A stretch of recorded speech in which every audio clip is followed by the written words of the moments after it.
오늘 보실 성경 말씀은 히브리서 11장 8절로 10절입니다. 믿음으로 아브라함은 부르심을 받았을 때에 순종하여 장래의 유업으로 받을 땅에 나아갈새 갈 바를 알지 못하고 나아갔으며 믿음으로 그가 이방의 땅에 있는 것 같이 약속의 땅에 거류하여 동일한 약속을 유업으로 함께 받은 이삭 및 야곱과 더불어 장막에 거하였으니 이는 그가 하나님이 계획하시고 지으실 터가 있는 성을 바랐음이라. 아멘. 우리 기독교는 성경 말씀을 따라서 하나님을 믿습니다. 그런데 하나님께서 성경대로 살아가려고 할 때 어떻게 역사를 현실적으로 하실 것인지 그 미래에 대해서는 명확하게 알고 그렇게 믿는 것은 아닙니다. 다만 하나님께서 성립케 하시고 언약을 이루실 신실하신 하나님으로 믿을 따름인 거죠. 그래서 아브라함이 우리 믿음의 조상이라고 하는데 바로 하나님의 말씀을 잘 순종해서 믿음의 표본이 되었습니다. 그래서 우리도 영적으로 아브라함의 후손이라는 이름을 제대로 우리가 발휘하기 위해서 아브라함처럼 하나님의 계시에 순종하는 믿음에 대해서 듣고자 합니다. 그래서 계시는 순종으로 깨닫는다, 이런 주제의 말씀을 나누고자 합니다. 첫 번째 생각하게 될 것은 모든 기독교 신앙의 중심에는 이 순종으로서 하나님이 이끄시는 말씀의 순종으로서 되어지는 일들로 처음부터 그리고 끝까지 이 순종으로서 믿음이 이루어진다는 사실입니다. 우리가 예수를 믿을 때에 많은 지식을 가지고 결론적으로 예수를 믿어야 되겠다, 이렇게 해서 합리적인 생각을 가지고 온 것이 아니고 누군가 전도를 할 때에 그 말씀을 듣고 그 말씀 자체에서가 아니라 그 말씀의 복음을 통해서 하나님께서 나를 부르시는 영적인 아마 부름이 있었을 것입니다. 그래서 하나님께로 나아오게 되는 것입니다. 사람이 전한 말은 잊을 수가 있어요. 그러나 하나님께서 그 말씀을 통해서 부르시는 영적인 소리는 잊지를 못해요. 그래서 우리는 하나님께서 우리를 부르실 때 복음을 통해서 우리를 부르시나 하나님은 말씀과 설명을 넘어서서 우리 영혼을, 마음의 눈을 열어서 하나님께서 우리를 불러주셔서 예수를 믿었다는 것을 확인하기를 원합니다. 예수님께서 제자들을 삼으실 때에 보시면 베드로가 그물을 깁고 있을 때에 사람을 낚는 어부가 되게 하려 나를 따르라 했을 때에 배와 그물을 버려두고 적시로 주님을 따라갔습니다. 그 예수님이 몇 마디 말씀을 하신다고 해서 가령 현장에서 가늠하다 잡힌 여자를 데리고 와서 유대인들이 또 애들도 와가지고서 돌로 치려고 합니다. 그때 예수님께서 죄 없는 자가 먼저 돌로 치라, 이렇게 하신 그 말씀에는 양심의 가책이나 어떤 이런 것들을 통해서 다 떠나게 되었던, 싸움으로도 아니고 재판으로도 아니고 다툼으로도 아니고 그 한마디 말씀으로 완전히 해결을 보았던 거죠. 그것은 어떤 도덕적 양심을 불러일으키거나 현명한 처사의 지혜로운 완전한 말씀에 주님답게 그렇게 말씀으로서 처리를 하셨는데, 고기 잡는 사람에게 고기 잡지 말고 전도하는 사람 되라, 이런다고 해서 갑자기 될 수는 없잖아요. 영적으로 들리는, 울리는 음성이 있어서 그런 겁니다. 세리마태도 세간에서 일을 하고 있는데 네가 나를 따르라, 즉시 그 자리에서 말하자면 직업을 버리고 바로 예수를 믿겠다, 제자가 되겠다, 그건 어렵지 않습니까? 어렵다고 하는 사실을 우리가 성경에서 여러 사람들이 그것을 보여줬습니다. 지금 따르고 싶지만은 노부모도 계시고 장사 치르고 다음에 가겠습니다, 이런 사람도 있고요. 그게 인지상정이죠. 그런데 주님을 바로 적시로 따른 것은 그 몇 마디의 말씀이 도덕적 성향이나 철학이나 삶의 처세는 아무것도 없어요. 그냥 부르는데 따랐습니다. 그것은 예수님이니까 그러지요. 그렇지 않습니다. 예수님이 같은 말씀을 하셔도 안 따르는 사람 뭐예요? 그러니까 하나님께서 마음을 열어서 오게 하여 주시니까 예수를 따르는 거예요. 예수님이 그렇게 말씀하셨습니다. 3년 동안 전도를 하시고 많은 사람을 만났잖아요. 근데 예수를 그냥 뭐 말씀이니까 석하니 떨리는 것은 아니잖아요. 따라온 것은 아니거든요. 주님이 그래서 말씀하셨습니다. 누구라도 아버지께서 내게 오라고 주시지 아니하시면 아무라도 내게 올 수 없느니라 그랬어요. 그러니까 우리가 복음을 듣고 뭐 신학 서적을 보고 전도를 듣고 예배를 드리고 다 좋은데 이런 가운데서 하나님께서 우리에게 오라 하시는 그 음성이 있기 때문에 믿게 되는 것입니다. 사도 바울도 마찬가지로 구약 성경을 깊이 연구하다가 무릎을 치고 예수는 믿어야 되겠다 이래가지고서 오늘 믿으러 가야지 이렇게 된 분은 아닙니다. 지식적으로 예수를 믿어야지, 똑똑하게 분석을 하고 믿어야지, 이런 사람들에게는 권하고 싶은 것은 사도 바울만한 구약 성경을 통해서 메시아에 대한 이 배경을 아는 사람이 없었을 거예요. 근데 그 사람도 오히려 예수를 핍박하다가 다메섹 도상에서 부르심을 입어서 구원을 받았어요. 그래서 사도 바울은 하는 말에 부르심이란 말을 참 많이 씁니다. 왜냐하면 자기가 좀 특별한 구원의 혜택을 받았거든요. 다메섹 도상에서 하늘에서 공중에 나타나신 예수님을 정오의 빛보다 더 밝은 빛으로 확 쏘이시면서 부르셨거든요. 그래서 복음으로 우리가 구원을 받는 것은 그 말 자체에 대한 호응이 아니라 하나님의 음성이 따로 이렇게 임한다는 겁니다. 부른다는 거예요. 부르니까 거기에 따라간 거예요. 귀가 열려서 저 말을 들어보니까 하나님께서 나를 기다리시는 거나 오라 하시는 거나 그런 생각 끝에 우리도 부름을 받았던 겁니다. 보세요. 우리도 핍박하던 사람이고 우리도 교회를 욕하던 사람이고 불신자로 있을 때는요. 그러던 사람이 어느 날 하나님께서 부르시니까 복음을 늘 듣던 복음인데 마음에 울림이 옵니다. 그러니까 하나님께서 부르시는 자들이 오는 거예요. 그래서 사도들도 뭐 특별한 건 아닙니다. 부르시니까, 영으로 부르시니까 끌려오는 거예요. 예수님의 말씀을 제가 비교컨대 말씀드렸죠. 전달한다고 해서 다 되는 것은 아니었단 말이에요. 그렇다고 부르는 말에 어떤 뭐 조건을 걸고 뭐 어떤 뭐 물질을 주겠다든지 명예를 주겠다든지 어떤 조건을 걸고 내 제자가 되라는 것도 아니잖아요. 도덕성이 있는 것도 아니고요. 직업이 있는데 멀쩡한 사람을 부른다면 상식적으로 그게 답이 나오지 않지 않습니까? 이렇게 하나님께서 영으로 이끄시기 때문에 교회를 우리도 온 거예요. 그렇게 이해해야 됩니다. 아브라함도 우상이 충만한 도시, 우상이 많고 그 우상은 또 정신적인 우상도 있죠. 그래서 탐닉하고 빠지고 이러한 오늘날 많은 과학적 우상의 매체들이 있는데요. 그런 사회 환경에 충만해버리면 그곳에서 새 사람 되고 그곳에서 마음을 달리 먹는다는 것은 상당히 어렵죠. 왜냐하면 보편화되며 또 사회 그런 대세를 이루고 거기에 소통을 이루고 삶을 이제 엮여서 살아가면은 거기에 반박을 하고 반성을 하고 돌아선다는 것은 굉장히 어려운 겁니다. 그 우상의 도시 하란에서 하나님께서 살고 있는 그 아브라함을 부르실 때에 본문 8절에 아브라함은 부르심을 받을 때에 순종하여 나아갈세 그랬어요. 하나님께서 부르신다고 해서 당신 누굽니까? 나는 이 우상도시에서 아버지가 우상을 팔아먹고 뭐 우리 집안 잘 살고 있는데 이렇게 말을 할 수도 있거든요. 근데 아브라함은 하나님께서 부르실 때에 반문을 하지 않았어요.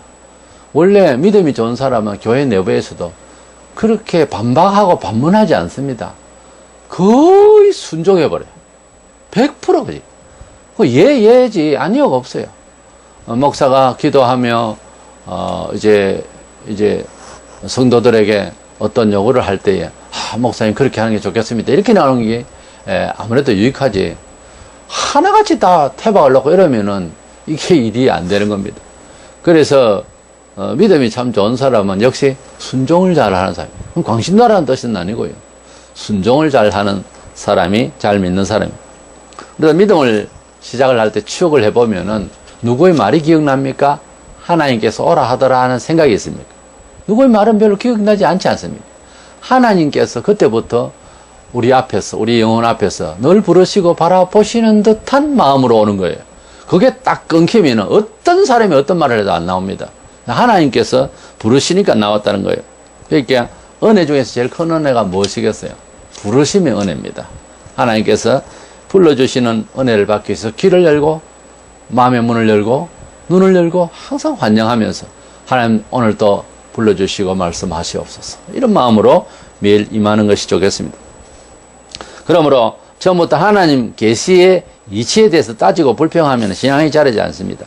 진리는 우리에게, 또 그리스도는 우리에게 순종함으로 오셨고 순종함으로 깨달을 수 있었다고 하는 사실입니다.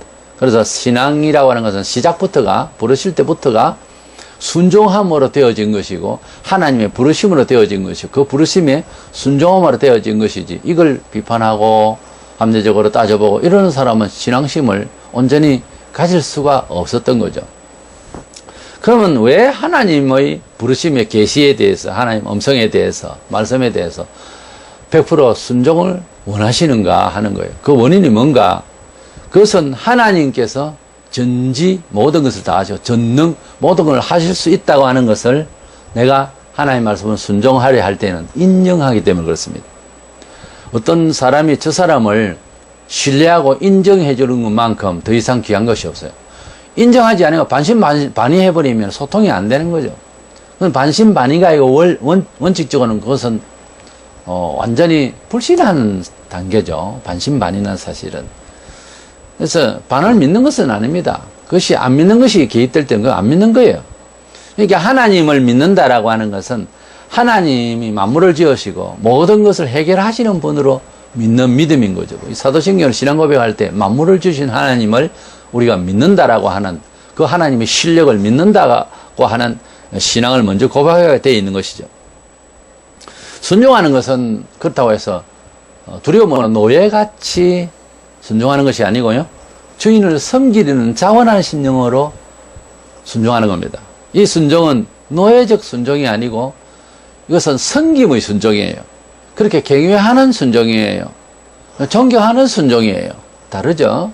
두려워서 겁이 나서 그래서 복종하는, 하기 싫은데 그런 것 하고 어른에게, 부모에게, 또 귀한 스승에게 순종하는 것, 차이가 나죠. 그래서 순종하는 것도 좀 다릅니다. 먼저 이 순종을 어떻게 하는지를 우리 예수님께서 보여주셨습니다. 우리 예수님은 성자 하나님으로서 이 세상에 육신을 입고 오시면서 하나님의 아들의 명분으로 오셨습니다. 영원전에 아버지와 함께 계실 때는 아무런 걱정이 없이 완전자로서 계셨습니다. 그런데 성자 하나님께서 우리를 위하여 육신을 입고 오셔서 우리를 위하여 대속의 희생제사로 드리려고 오시고 난 뒤에 그분이 하나님 아버지께 어떤 태도로 중심으로 살았느냐. 히브리 5장 8절 9절에 그가 아들이시면서도 받으신 고난으로 순종함을 배워서 온전하게 되었은즉 자기에게 순종하는 모든 자에게 영원한 구원의 근원이 되시고, 예수님께서도 성자 하나님이신데도 순종함으로 배워서 아버지께 순종함으로, 겟세마네 동산에서 결정적으로 3년 동안 계속해서 그런 내용이 없었다가 죽음의 자를 피해달라고 하고 있습니다. 이 죽음은 근본 의미에서는 지옥 형벌이요, 이것은 인류에 있어서, 인생에 있어서 마지막 형벌이고, 이것은 모든 희망이 끊기는 겁니다. 자기 존재라고 하는 것이 단절되는 거예요. 이제는 세월이 지나면 아무도 주지 못할 한 인간으로 끝나는 겁니다. 그러니까 그 죽음이 얼마나 두렵고 얼마나 서글픈가를 보여주시기 위한 참 인간의 인성을 가지신 분으로서의 모습을 우리를 대표해서 보여주신 거예요. 그러면서도 죽음의 잔을 지나가게 해달라고 해놓고도 아버지 뜻대로 살겠다고 순종하겠다고 했습니다. 그래서 예수님은 순종하심으로 십자가에 달려서 돌아가실 그 때에도 사람들이 내려오라, 남은 구원하고 왜 너는 못 내려오냐, 그렇게 희롱을 해도 끝까지 아버지 앞에 어젯밤에 약속한 대로 순종하는 마음으로 자신을 드렸던 거죠. 그렇게 순종함으로 주님이 아버지께 드렸듯이, 그랬더니 나중에 사흘 만에 부활하여 더 영광스러운 성자 하나님으로 지구촌에, 그래 안 해도 하나님이시지만은 성자 하나님으로 모든 믿는 자에게 더 희망을, 믿음의 순종의 그 결과에 대한 희망을 주시는 분으로 이제 우리에게 더 빛나게 되신 영광의 주가 되셨죠. 그렇게 된 것처럼 모든 자들이 주님께 순종을 하면은 그와 같이 구원의 근원이 되기 위해서 본인이 아버지를 순종하는 태도를 보여주셨다 하는 뜻이에요, 이 말이. 그래서 이제 두 가지로 하나님이 전지전능하심을 신뢰하기 때문에 우리가 하나님 말씀을 계시를 순종해야 된다라고 하는 이 당연성에 대해서 두 가지 생각을 하면, 첫째로는 사람의 지혜는 연약하고 편협적이고 한시적이지만은 하나님의 지혜는 완전하기 때문에, 하나님의 지혜가 더 크고 완전하기 때문에 우리 사람의 지혜에 비교해서 너무나도 하늘과 땅 차이로 차이가 있기 때문에 나는 하나님의 계례를 따르기를 원한다 하는 뜻에서 순종하는 게 맞다, 그 말이에요. 하나님께서 창조하시고 역사하시는 일들이 하나님 편에서는 일상이었습니다. 언제라도 새롭게 지을 수 있고 없앨 수 있고 그러신 분입니다. 그것은 우리 사람 편에서 볼 때에는 기적의 일들이지만은, 창조가 기적이고 또 뭐 죽은 사람 살리고 이러면 다 기적이지만, 하나님께서는 흙과 사람을 만드시고 사람을 또 죽이기도 하시고 또 영혼을 또 다시 불어넣어서 또 살리시기도 하시고, 금방금방 아무렇게나 할 수 있는 일은 일상이라 하잖아요. 하나님께서 봤을 때는 일상이에요. 천국도 우리는 상상만 해도 흥분하는 그런 참 환상적인 나라인데, 그것도 실제적인 나라인데 하나님이 만드셨단 말이에요. 근데 우리는 기적이고 우리는 놀래버리죠. 그래서 하나님께서는 우리에게는 기적이지만 일상이고, 일상이 뭐예요? 한 번 더 말씀드리지만 늘 그렇게 할 수 있는 생활이잖아요. 보편적인 생활. 근데 우리에게는 있을 수 없는 일이 벌어졌잖아요. 부활, 죽은 사람 살아나는 거, 38년 동안 병자가 뭐 일어서는 거, 맹인이 눈을 뜨는 거, 이런 거는 아무나 할 수 있는, 사람이 할 수 있는 일이 아니잖아요. 우리 역사에 경험도 없잖아요. 이런 일을 하나님께서는 일을 하셨다는 거죠. 하나님께서는 역사하셨다는 거죠. 왜? 전능하시니까. 우리의 지혜와 실력과는 차이가 너무 많이 납니다. 그렇기 때문에 우리는 하나님의 지혜를 의존하고자 하는 욕심이 생기고 그렇게 생각을 하는 게 합당하다고 여기기 때문에 하나님 하는 겁니다. 예레미야 51장 15절에 여호와께서 그의 능력으로 땅을 지으셨고 그의 지혜로 세계를 세우셨고 그의 명철로 하늘들을 펴셨으며, 주님의 지혜로 세계를 지으시고 능력을 가지고 이 세상을, 그 실력을 우리가 어떻게 알 수 있습니까? 우리가 어떤 사람이 뭘 잘하면은 그 노하우를 좀 가르쳐 주세요. 배울 수 있습니다. 심지어 마술도 배운다고 합니다. 근데 하나님께서 만물을 지으시고 이걸 관리하시고 이걸 어떻게 알 수도 없고 알려고 한다고 해서 이게 어디부터 배워야 되겠습니까? 흉내를 내보려면 안 되는 겁니다, 이게. 전도서 3장 11절에 하나님의 하시는 일의 시종을 사람으로 청량할 수 없게 하셨도다 그랬어요. 전도서 7장 14절에 사람으로 그 장래의 일을 능히 헤아려 알지 못하게 하셨느니라. 전도서 11장 5절에 만사를 성취하시는 하나님의 일을 네가 알지 못하느니라 그랬어요. 그렇습니다. 유대 율법사였던 사도 바울도 종교 철학자라고도 할 수 있죠. 대단한 사람이었어요. 가말리엘의 문화에서 이름난 사람이었어요. 가말리엘 위에 서서 힐렐인데, 그런 사람들은 소크라테, 플라톤, 아리스토텔레스 그 계통의 위대한 인물들의 후손입니다. 그런 이름의 계보를 가지고 있는 아주 유능한 당대의 대단한 바울입니다. 이 바울도 로마 11장 33절에 깊도다 하나님이 지혜와 지식에 부요함이여 그의 판단은 청량치 못할 것이며 그의 길은 찾지 못할 것이로다. 사도 바울도 그냥 믿는다 이럴 사람은 아니잖아요. 철저하게 어릴 때부터 교육을 받은 사람이 해서 철저하게 따져보고 뭘 알아보려고 해도 다메섹 도상에서 나타나신 예수부터 시작해서 이해가 안 되는 일을 자기는 접하고 하나님의 말씀을 다시 그리스도 안에서 구약성경이죠. 보고 있으니까 하나님의 뜻을 알아서 핍박하고 사람 잡고 죽이고 이러고 있는 일이 우습다는 거예요. 이게 사람의 지혜가 틀림먹었다는 거예요. 사람은 하나님의 뜻을 알 수가 없다는 거예요. 그 깊은 그 하나님의 관리 실력을 어떻게 알겠느냐. 이 세상을 지으시고 관리하시는 것은. 아브라함은 순종함으로 나아갈 때에 장래가 어떻게 될 것이며 아버지요 가자 하는데 어디를 가자 말입니까? 묻지 않았습니다. 하나님 아버지께서 부르실 때에 그 믿음이 그에게 당신은 완전하다는 것이 같이 믿어졌어요. 믿음은 선물이라고 믿음도 주셨어요. 그 하란의 우상도시에서 하나님 대해서 누가 배운 것도 아니고 부르실 때 바로 알은 거예요. 사도 바울도 마찬가지죠. 다메섹 도상에서 원래 이름이 사울이잖아요. 사울아 부를 때부터 벌써 충격을 받은 거예요. 그때부터 예수는 그리스도임을 알게 된 거예요. 그럼 나중에 이렇게 임한 나의 이 지식, 새로운 이해는 다메섹 도상에서 예수를 만났긴 하지만 이렇게 새로워야 된다는 이 마음이 어디서 왔는지 구약성경 다시 보고 다시 묵상하고 길리기아 다서 자기 고향에 가서 3년 동안 묵상했습니다. 그래서 믿음을 정리한 거죠. 그래서 하나님께서 부르시니까 믿어진 거예요.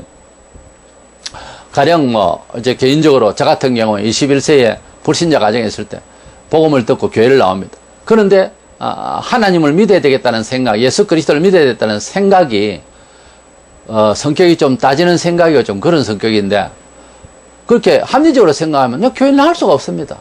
어떻게 그렇게 성격이 그런 데다가 병 들어서 죽을 병이 들어서 쇠약한 데다가 예민한 데다가 아픈 데다가 그 조건이 안 좋은데 어떻게 주님의 집으로 오는 것을 즐거워하고 그렇게 되겠습니까? 집이 갑자기 금으로 발랐습니까? 그게 내 소유입니까? 그러니까 하나님께서 부르시는 그 부르심이 믿음을 주시고 눈을 열어주시고 귀를 확 열어주시니까 확 이 말씀을 통해서 오병이어의 기적으로 설교를 얼마 전도사님이 설교했습니다만 너무나도 하늘의 지혜를 받는 거예요. 그래서 하나님의 음성으로 받아들이는 거예요. 그렇게 인정하게 되는 것은 바로 사람은 연약하고 하나님은 이제 무한대의 지혜로서 무한대의 그 전지전능성으로서 나를 부르신다. 나는 그분을 의뢰해야 되겠다. 이런 생각이 이제 들었기 때문에 그렇게 따라가게 되는 거예요. 아브라함이 우상의 도시에 있다가 하나님 부르시니까 갑자기 신학교를 다 마치고 그래서 확인을 하고 그런 것도 아니고요. 아브라함아, 집 나와라. 가자 나하고 어디로요? 이런 묻지를 않았단 말이에요. 어디로 갈지도 알지도 못하고 히브리 11장 8절에 믿음으로 아브라함은 나아갈새 갈 바를 알지 못하고 나아갔으며 그렇게 말했고요. 이것을 현장인 창세기 12장 4절에 보면 아브라함이 여호와의 말씀을 쫓아갔고 그랬어요. 하나님께서 말씀하시니까 계시를 쫓아갔다고 말해요. 그 이상한 조건을 붙이지 않았다고 말해요. 우리 믿음이 왜 안 자랍니까? 우리가 믿음이 좋다 안 좋다를 그렇게 본다면 그렇다는 겁니다. 믿음이 안 좋은 사람은 잘 따집니다. 만 세상 걱정 다 따집니다. 계산을 너무 많이 하니까 하나님의 전능성을 못 믿는 거예요. 그런 건 있습니다. 하나님 이 길을 가는 것이 좋겠습니까? 저 길을 가는 건 좋겠습니까? 이런 선택, 하나님 뜻대로 살고자 해서 그런 선택은 고민을 할 수 있어요. 그러나 당장 눈에 보이는 것도 오만 걱정을 다 했기 때문에 마음밭에 대한 네 가지 비유가 나오죠. 너무 복잡하게 생각하니까 하나님을 순종하지 못하는 거예요. 집안 걱정, 부모 걱정, 그러니까 제자 못 된다고 그랬어요.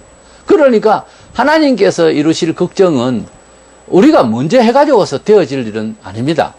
하나님의 전능성을, 하나님의 전지성을 일단 신뢰하는 것이 더 중요해요. 아브라함이 갈 바를 알지 못하고 그냥 말씀을 쫓아갔더라 그랬는데 그 나이 75세였더라 그랬어요. 나이 75세면은 그때 당시에도요 나이가 많습니다. 왜냐하면 25년 후에 늙어서 할아버지로 나오고 아기를 어떻게 이 나이에 갖겠습니까 하는 걸 생각해 보면은 75세가 나이가 많이 들었던 나이다 말입니다. 그때라도. 근데 그 정도 75세 정도 살았으면은 사람이 나서요 40세 정도만 살아도 거진 80% 인생을 압니다. 근데 60이 넘으면 하늘의 뜻을 알고 대신해서 일을 처신할 수 있는 나이가 된 거죠. 조신하게. 근데 75세면요 알 것 다 알고 누가 오라 가라 한다고 해서 금세 그렇게 움직이지 않을 나이입니다. 왜 그 나이를 이야기했냐면은 75세가 됐는데도 부르시니까 순종했다는 거지. 인간적인 입장에서 고향을 금세 그렇게 떠날 수가 없어요, 그 나이에. 근데 하나님께서 부르시니까 그 말씀을 쫓아서 어디로 갈지도 모르지만은 순종했다. 이것이 아브라함의 믿음입니다. 이렇게 오늘날 말씀을 들을 때 따라라 그 말이에요. 20세기 말에 인본주의 사고로서 하나님의 계시를 이렇게 따라야 되는데 거부한 큰 해악된 철학이 바로 긍정주의 사고방식입니다. 성경적인 사유가 아니고 긍정적인 사유방식이죠. 이 긍정적으로 무엇이든 할 수 있다. 이건 하나님 흉내내려고 하는 짓입니다. 무슨 근거로 뭘 할 수 있다고 생각하고 하려고 하느냐인 거예요. 이것은 20세기 말에 생겨진 하나님과 같이 되려는 마귀의 장난의 소리입니다. 사람이 마음대로 뭘 할 수 있다. 안 되는 걸 알면서 그런 소리 하는 것은 그것은 하나님 앞에 도전하고자 하는 아주 말도 안 되는 그런 교만인 거예요. 이것은 자기 체면에 나는 할 수 있는 사람이다. 그렇게 생각하자. 그렇게 생각하는 이 심리적인 방법, 이 긍정주의는 100% 세상 성공을 바라는 기대하는 뜻에서 할 수 있다 그럽니다. 내가 이웃을 사랑하기 위해 내가 헌신을 할 수 있다. 헌금을 더 많이 하고 교회에서 좋은 일을 하도록 하자. 믿습니다. 이게 긍정주의가 아니에요. 이 긍정주의라고 하는 것은 내가 잘 될 수 있다. 자기에게 있는 거예요. 모든 중심이, 역사 중심이. 그게 얼마나 교만하고 이기적입니까? 내가 저들을 위해서 희생할 수 있다. 그래, 희생하자. 그걸 긍정주의를 합니까? 안 그럽니다. 그것은 신앙심이라고 그러죠. 그런데 야고보 4장 9절을 보면 슬퍼하며 애통하며 울지어다. 너희 웃음을 애통으로, 너희 즐거움을 근심으로 바꿀지어다. 이런 말씀은 긍정주의자들 볼 때 불쾌하죠. 피하려고 하죠. 이 말에 대해서 그러면 해석을 해보세요. 하나님의 말씀은 앞뒤로 잘 봐야 됩니다. 한쪽 귀퉁이만 보고 가령 빌립보 4장 13절에 내게 능력 주시는 자 안에서 내가 모든 것을 할 수 있느니라. 그러니까 믿음으로 뭐든지 할 수 있다. 아멘. 그럴 때는 벌써 자기 개인의 성공에 충만한 욕구가 들어있습니다. 100%입니다. 이거는. 그런데 이 본문은 원래 그런 뜻이 아니고 바울이 없을 때나 있을 때나 부요할 때나 비난할 때나 다 내가 이겨낼 수 있다. 그런 뜻이에요. 내게 힘주시는 분 안에서 물질을 많이 주셔도 교만하거나 덤벙대지 아니하고 없어도 좌절하지 아니하고 신앙의 힘 그걸로 잘 조절해서 내가 다 이겨나갈 수가 있다. 이런 뜻이에요. 성경 본문은 정통 모든 주해는. 그런데 이 이기주의 성공주의자들은 이런 말씀 저런 말씀 여러 말씀드립니다. 다 전부 자기 성공을 위해서 갖다 붙입니다. 그러니 결론은 뭡니까? 영적으로 내면의 마귀의 역사입니다. 마귀가 가르쳐준 거예요. 물질주의, 성공주의를. 그래서 이런 문화적 번영을 꿈꾸는 식으로 성경이 눈에 보이면은 본인도 잘못됐다고 생각해서 그런 성경이 아닌데도요. 앞뒤 한 번으로 안 되면 두 번, 세 번 계속 읽어보세요. 읽어보면 그런 뜻이 아니에요. 자기 성공을 위해서 내가 뭐든 할 수 있다. 이런 뜻 아니에요. 그러니까 긍정주의자는 성경을 봐도 지금 우리가 듣고자 하는 아브라함의 신앙에 대해서 아브라함이 비전을 가지고서 하늘에 별을 보고 비전을 하나님께서 보라 해서 비전을 바라보면서 부요의 믿음의 후손의 부요의 축복의 그런 비전을 가졌다. 아니요. 하나님께서 부르실 때는 믿음으로 그리스도 안에서 그와 같은 믿음의 후손이 예언적인 후손이 생길 것이라고 하는 이런 예언적인 이런 또 아브라함 후예들이 복을 받을 것이라고 하는 예언적인 하나님의 축복에 대해서 그 순종해서 고향에서 나온 것에 대한 대가로 축복에 대해서 그림을 잠시 보여준 것이지 아브라함이 비전을 가지고서 본 것이 아니다 이 말이에요. 근데 성공주의자들은 비전이었더라. 요셉에도 마찬가지입니다. 뭐 하나님께서 요셉에게 꿈을 줬는데 꿈꾸는 요셉이 돼가지고 어쨌든지 꿈을 생각하고 비전대로 그렇게 나아갔더니 부자가 됐다. 그렇게 해석할 일은 아니에요. 요셉이 어디로 끌려갈지 요셉이 어디에 빠뜨려질지 요셉이 그 애굽에 잡혀갔을 때 어떻게 될지 종으로 팔았어요. 그 사람에게 무슨 비전이 있었습니까? 그리고 요셉이 나중에 잘 돼가 총리가 됐는데 애굽에서 내가 팔릴 때 형님들이 이제 있을 때 형님들 나를 팔 때 나는 꿈을 가지고서 끝까지 일어나고 살아. 그런 말이 있어요. 인생의 고백에 그런 말이 안 나와요. 하나님께서 보내셨다 이렇게만 되어 있어요. 그러니까 요셉은 하나님만 믿고 나아간 것이지 비전을 가진 것이 아니란 말이에요. 이런 말에 수십 년을 지금 젖어서 삽니다. 한국교회가. 조용기 목사라는 사람 때문에 더더구나. 이건 아니에요. 신앙은 그런 뜻이 아니에요. 신앙은 한 개인이 지구촌에 살면서 어떻게 하면 행복하게 잘 살 수 있을까? 이걸 위해서 성경이, 이걸 위해서 예수가, 이걸 위해서 하나님 우리에게 아들을 주기까지 하시고 아닙니다. 그런 뜻이 아니에요. 진리를 따른다는 것은 성공을 조건으로서 믿음을 결정하는 것이 아니라 가령 하나님께서 말씀하신 계시의 말씀을 순종하려 할 때에도 그 순종하려고 하는 그 계시의 말씀이 내게 이루어져서 다 역사되리라고 믿습니다 하는 그런 성공주의가 아니라 그 말씀대로 살아도 그 말씀에 복을 못 받아도 그 말씀대로 가겠다는 것이 믿음이라는 거예요. 그건 참 너무 지독한 거예요. 지독한 게 원래 그런 거예요. 성경을 하나님께서 우리에게 주신 것은 뭐가 잘 된다고 하는 것을 무조건 잘 되게 하는 결과로만 하고자 하는 것이 아니라 어떤 경우에는 순교만으로 끝나야 되는 경우도 있습니다. 그러니까 믿음이라고 하는 것은 그런 심리적 철학으로서 내 잘 되기 위한 기독교가 아니라고 말해요. 다니엘의 세 친구들은 당시에 세계 패권국인 바벨론 제국의 느부갓네살의 그 왕이 자기 우상을 만들어서 온 동네방네 놓고 절하지 않으면은 죽인다. 그래서 뜨거운 풀무불에 던져버렸겠어요. 그렇게 명령을 하고 그렇게 엄포를 놨고 그렇게 무섭게 시작했습니다. 근데 다니엘의 세 친구들은 어떻게 했느냐? 그것을 왕의 명령을 거부하고요. 다니엘 3장 17, 8절에 왕이여 우리가 섬기는 하나님이 계시다면 우리를 맹렬히 타는 풀무불 가운데서 능히 건져내시겠고 왕의 손에서도 건져내시리이다. 풀무불에서도 나올 뿐만 아니라 왕이 어떻게 우리를 어떻게 하려고 해도 다 하나님께서 이기게 하실 것이다. 그래서 그것이 신앙이죠. 여기까지가 긍정주의 사고방식이에요. 그런데 18절에 그렇게 하지 아니하실지라도 풀무불에도 가서 타죽든지 또는 안 타죽더라도 왕이 우리를 직접 죽이려고 하든지 이런 식으로 돼가지고서 구원을 못 받을지라도 왕이여 우리가 왕의 신들을 섬기지도 아니하고 왕이 세우신 금신상에도 절하지 아니하리이다. 그렇지 않았어요. 아니할 줄을 없어서. 이 말은 좀 가르치려고 들은 거예요. 그러니까 똑똑히 들으시오 왕이요. 왕이 우리가 우상에게 거부한다고 해서 풀무불을 던질 것인데 하나님은 우리를 건져 주실 것입니다. 또 왕으로부터도 건져 주실 것입니다. 그러나 그렇게 안 건져줘도 왕이요. 똑똑하게 들으세요. 우리는 이것을 신이라고 절할 수 없습니다. 이것이 기독교 신앙이에요. 이것이 신앙이라는 겁니다. 성경이 말하고자 하는 계시에 대한 믿음인 거예요. 조건을 붙이는 게 아니고 하나님께서 하지 말라는 건 안 한다는 것이 신앙이고요. 하나님께서 하라 하면은 우리 행패가 계산 안 맞아도 하는 겁니다. 이것이 성경에 순종하는 계시에 대한 태도예요. 이것이 안 되면 복잡해집니다, 사람이. 기독교 우리 한국교에 들어와서 가장 복잡하고 헷갈리고 그리고 가장 충격이 뭡니까? 일제 때에 배교자들과 순종해서 순교한 자들입니다. 이게 지금 조율이 안 되고 있거든요. 될 수가 없죠.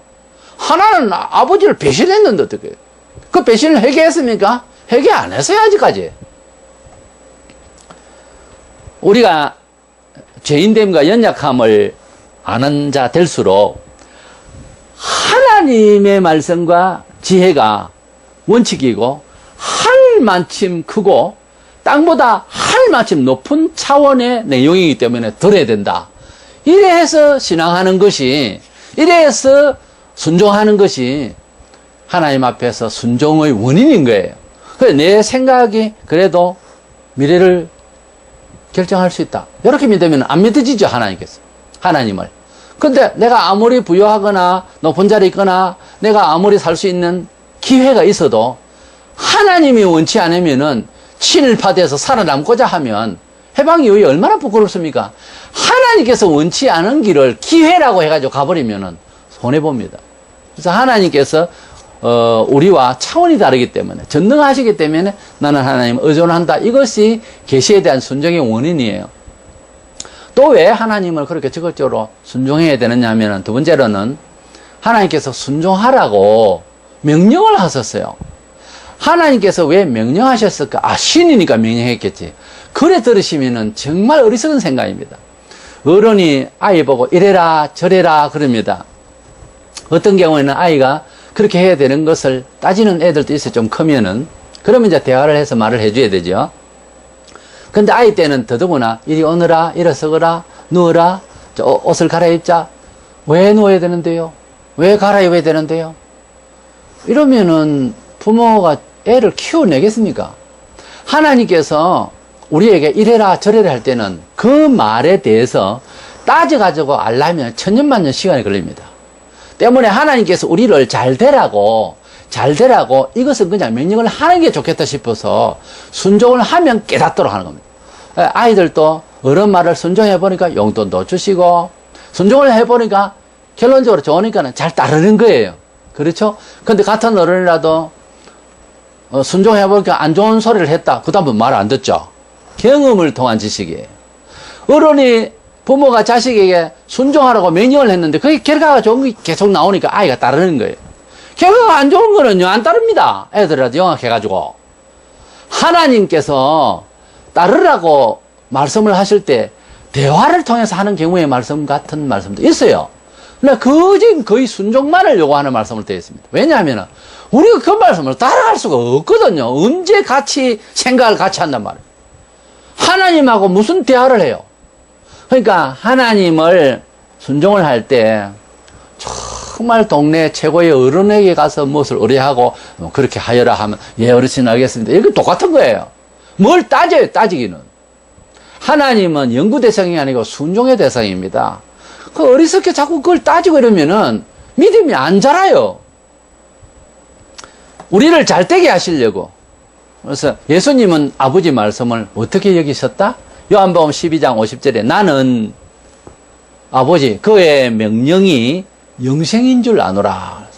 아버지의 명령, 아버지의 계시, 아버지의 요구하시는 말씀을 영생인 줄 아노라. 그러므로 내가 이르는 것은 내 아버지께서 내게 말씀하신 그대로니라 하시니라.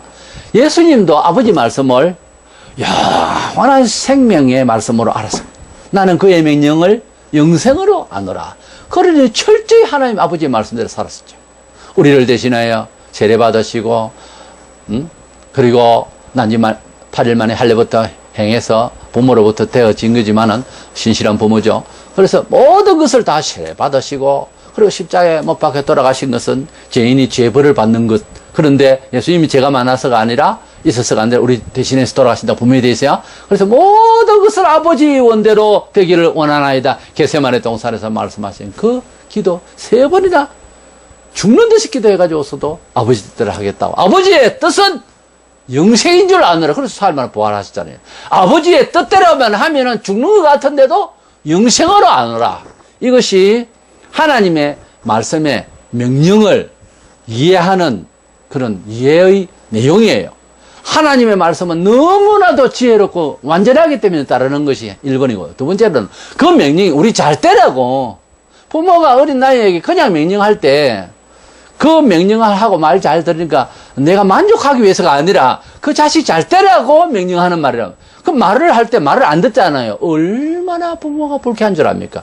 자존심 문제하고 차원이 다릅니다. 잘 되라고 하는 축복을 짓밟는 거거든요. 성경에요, 하나님께서 우리 잘 되라고 그리스도를 줬는데 그리스도의 십자가의 종교적 의미를 짓밟으면요, 저주를 받는 걸로 되어 있어요. 주를 사랑치 않으면 저주를 받을지어다. 그렇게 되어 있어요, 성경에. 그러니까 하나님께서 하시는 명령은 사랑이에요. 하나님께서 명령하신 것은 우리 지혜가 지금 이해를 못하는 지경에 와 있다는 우리 처지가 고장이 나가지고. 그러니까 말을 빨리 들으면은 삽시간에 온전하신 하나님의 역사에 자녀다움의 은총을 받게 되어 있거든요. 사도행전 5장 29절에 여러 가지 순종에 대해서 말씀합니다. 사람보다 하나님을 순종하는 것이 마땅하니라. 그리고 하나님을 순종하라는 말이 마땅하다. 에베소 6장 2절에 자녀들아 주 안에서 너희 부모에게 순종하라. 이것이 옳으니라. 히브리 13장 17절에 너희를 인도하는 자들에게 순종하고 복종하라. 교회 지도자에게 순종하라. 복종하라. 베드로전서 3장 1절에 아내들아 이와 같이 자기 남편에게 순종하라. 아내에게 하는 것. 베드로전서 3장 6절에 사라가 아브라함을 주라 칭하여 순종한 것 같이 그렇게 하라. 에베소 5장 22절 3절에 아내들이여 자기 남편에게 순종하기를 주께 하듯 하라. 이는 남편이 아내의 머리가 됨이 그리스도께서 교회의 머리 된 것 같음이니 그가 바로 몸의 구주시니라. 집안의 몸의 구주로 알고 남편을 그렇게 순종하라는 거예요. 우습죠. 요즘 현대 여성들이 생각할 때는. 웃으면 할 수 없죠. 뭐. 그분께서는 그분의 생각이 하나님보다 낫다는 이야기밖에 아닙니다. 더 이상 설명할 길이 없어요. 하나님께서 너 생각보다 내가 바르다는 겁니다. 그걸 인정하는 게 기독교 신앙이에요. 그렇다면 순종을 하라면 순종을 해야 됩니다. 일단은 사무엘상 15장 22절에 순종이 제사보다 낫고 듣는 것이 수양의 기름보다 나으니. 순종이 제사보다 낫다. 예배를 하러 가면서 남편을 무시하는 것보다 예배 오늘 안 가고 남편을 순종하는 게 낫다. 이 말입니다. 그 설정을 하자면. 아브라함은 부름을 받아 나아갈 때에 본문 10절에 이는 그가 하나님이 계획하시고 지으실 터가 있는 성을 바랐습니다. 그랬어요. 우리가 하나님을 순종하는데 그러면 멍텅구리로 아예 바보같이 예. 아니에요. 그것을 믿고 순종할 때는 반드시 희망이 걸려 있습니다. 왜? 하나님이시니까. 하나님이 살아계시니까 당신의 말씀이 생명이니까 살아남을 바라보고 십자가에 죽으셨다고 히브리서는 예수님의 죽음에 대한 마음의 자세에 대해서 말씀하고 있습니다. 우리가 하나님 뜻을 순종을 할 때 너무 손해되는 것 같고 이건 말도 안 된다. 이건 기회를 다 놓친다 싶은데도 그것을 믿을 때는요. 또 다른 엄청난 것을 주시는 하나님을 믿게 되어 있어요. 내가 처음에 순종을 하려 하는데 그 순종심에 주님은 앞서 계획하신 무언가를 들려줍니다. 아브라함이 갈 길을 알지 못했지만 하나님께서 역사하실 미래에 대한 땅은 이 소망 가운데서 나아간 겁니다. 어딘지는 모르지만 구체적으로. 그래서 하나님께 우리가 순종하고 주의 말씀을 따라가고 순종하는 생활을 하려고 할 때는 구체적인 미래에 대해서 가까운 미래도 알지는 못하지만 어쨌든 하나님의 장중 안에서 내일에 대해서 역사하실 하나님, 그 말씀에 대한 언약에 역사하실 신실하신 하나님은 믿는다는 거예요. 그것이 바로 아브라함의 믿음이었습니다. 아브라함이 그냥 귀신에게 홀려서 갔다, 그게 아니고 하나님께서 준비하신 성은 받았다. 어딘지 모릅니다. 구체적으로 모르지만 하나님의 약속은 반드시 들어가 있다. 이렇게 믿는 믿음이 생기는 거죠. 인류의 역사는요, 어떻게 이렇게 꼬이고 엉뚱하게 되고 오만 사상이 난무하고 오늘날 교회도 이 모양으로 어떻게 줄을 잡아서 이걸 해결을 하고 회복을 할 길을 잃어버렸어요. 왜 이랬습니까? 한단적으로 말하자면 순종이 불순종돼서 그래요. 인류의 역사가 로마서 5장 19절 한 사람의 순종하지 아니함으로 많은 사람이 죄인된 것 같이 한 사람이 순종하심으로 많은 사람이 의인이 되리라. 지어 청당 사이에 뭐가 있는 줄 압니까? 순종과 불순종이라는 단어가 있어요. 순종을 하면은 지옥에서 천국으로 올라갑니다. 불순종하면은 천국 갈 기회가 있는데도 지옥 갑니다. 성경을 보면 그렇다는 겁니다. 이 순종이라는 단어가 엄청난 생명의 길에 좌우를 결정하는 내용으로 성경은 그렇게 말하고 있어요. 그 왜 그런지에 대해서 오늘 말씀을 들었습니다. 하나님은 전능하시고 전지하시니까 전지전능하신가 우리의 쇠약하고 연약한 이 지혜를 상대를 해버리 말이 안 되니까 순종하게 했다. 1번이잖아요. 두 번째로는 명령을 하셨는데 그 명령에 대해서 불만이 많은 게 사실이에요. 왜? 우리의 경험이 먼저 계산을 하려 하거든요. 미래에 대해서, 현실에 대해서. 그런데 하나님께서 명령하신 명령은 오늘부터 이렇게 들으세요.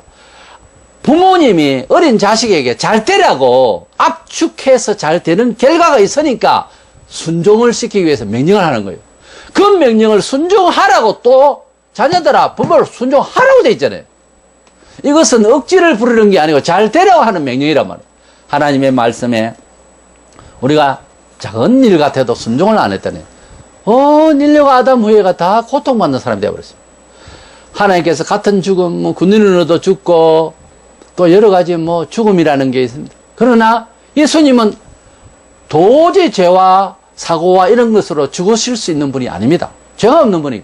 그러나 하나님 아버지의 뜻대로 한 번 죽으시고 순종하심으로 그 죽으심으로 온 인류가 이제 속죄의 기회를 열렸습니다. 이 순종이라는 게 자칫 잘못했다가 아담 이후로 이렇게 아담 때문에 죄인이 됐는데 두 번째 아담인 예수는 그 순종이 너무 고통스럽습니다만 그 순종 한번 하시면 이렇게만 은혜를 받았어요. 교회도요. 한 사람이 문제입니다. 한 사람이 순종을 잘하면 모든 사람들이 은혜를 받을 수 있어요. 근데 교회에서도 한 사람이 불순종하고 자꾸 시험을 하면 여러 사람이 다칩니다. 베드로가 믿음이 온전치 못하고 이방인으로서 예수 믿는 사람들과 밥 먹다가 할례주의자들이 그리스도인이겠지만 또 오니까 막 그냥 유대인 간섭 때문에 자기가 이상스러워질까봐 그 자리를 피하고 이런 바람에 바나바도 시험을 받고 한 사람이 믿음이 온전치 못하면 다른 사람들도 위험을 받아요. 근데 한 사람의 믿음이 참 좋은 사람이 있으면 주변이요 은혜를 받습니다. 한 사람의 불순종으로 말미암아 죄인 된 것처럼 한 사람의 순종으로 말미암아 많은 사람이 의인 되었다고 하는 말씀이 바로 순종의 큰 힘을 말하고 있습니다. 아무쪼록 우리가 계시는 따지가 되는 것이 아니고 계시는 순종으로 마침내 깨닫게 된다고 하는 이 주제의 말씀을 생각하면서 범사에 내가 하나님의 이거 말씀이다 하고 생각할 때 아니 그렇게 말씀을 줄 때는 무조건 순종하는 바보가 잠시 되면 곧 바로 희망의 영이 임합니다. 이렇게 순종하면 잘 되는구나 하는 것을 경험하게 되고 믿어지게 되고 좋은 결과가 분명히 살아계신 하나님은 역사하신다는 것을 알고 아무쪼록 계시는 순종으로 깨닫게 된다는 것을 알면서 순종하는 성도가 되어 은혜를 받는 저와 여러분 되시기를 축원합니다.